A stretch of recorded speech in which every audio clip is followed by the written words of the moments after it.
I'm going to be talking to you about the Picea glauca, or the white spruce tree. I've got a great example of one here behind me. Before we get into it, I do want to let you know that this tree is part of the Picea family, which is the same family of trees that you'll find pines in. A lot of times people don't know the differences between pines and spruces. And so using this tree, I'll show you a couple of different things that you can use to help yourself identify between the two. So as we turn the camera here, we'll first look at the form of this tree. So this is a conical shaped tree. Almost has that triangular shape where it's very thin at the top and wide at the bottom. You'll also notice it has one branch that goes just a little bit higher, and that is often known as the leading branch or the leader.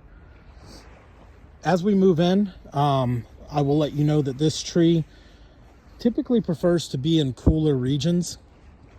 So you'll find this more in the northern United States or northern part of North America. And it also has a very shallow root system.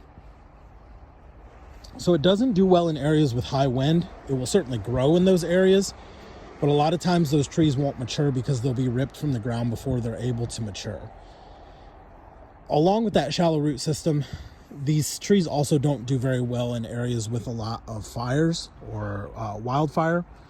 And that's because they'll catch very quickly and they'll burn very fast.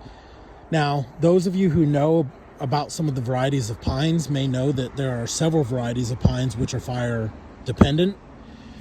And so a lot of pines prefer fire or areas with fires, whereas spruces are the opposite. Most spruces are not fire dependent and do not do well in areas with fire. So that's one way that you can tell them apart. But that's on a more scientific level, I would say. Now this tree can get to be about 90 to 100 feet tall. I would say the one that we're looking at here is maybe about 20 feet tall.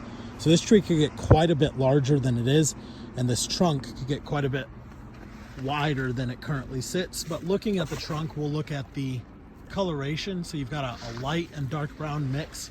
But the biggest thing with these white spruces is that it's going to have kind of a smooth bark there on the trunk. So a smooth brown bark.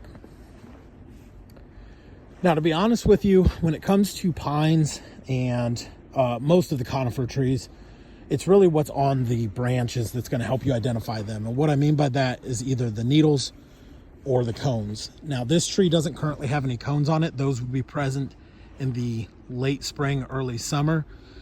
And this tree is what's known as monoecious, meaning that it produces both the male and female parts for its germination.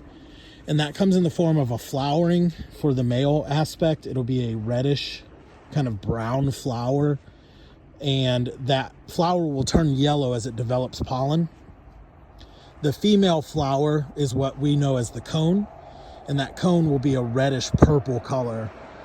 And then that cone will start to open. It will accept that pollen as the pollen falls from the male flowers.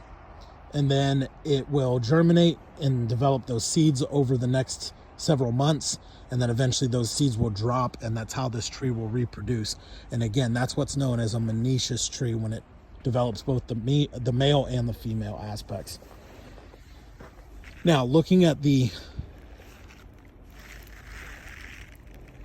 trying to get it to zoom in there.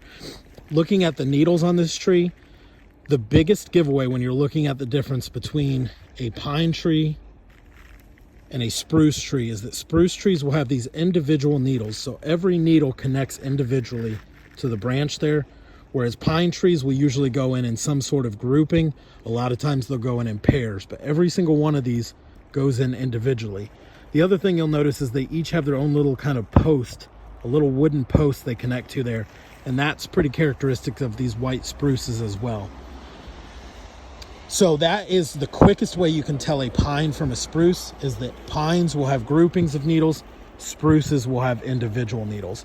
The other thing is pine needles a lot of times are going to be a little bit softer, whereas these spruce needles are pretty rigid, pretty hard, and they'll kind of poke you. Now, when you're trying to decide what kind of spruce this is, you can again look at these needles. When you pull it off, you'll notice it has a square shape there. That's characteristic of the white spruce. And if you were to break these, white spruces are sometimes known as skunk spruces. I wouldn't say it's quite that pungent, but it does kind of have a cat urine smell, and that is also characteristic of these white spruce trees. Thank you.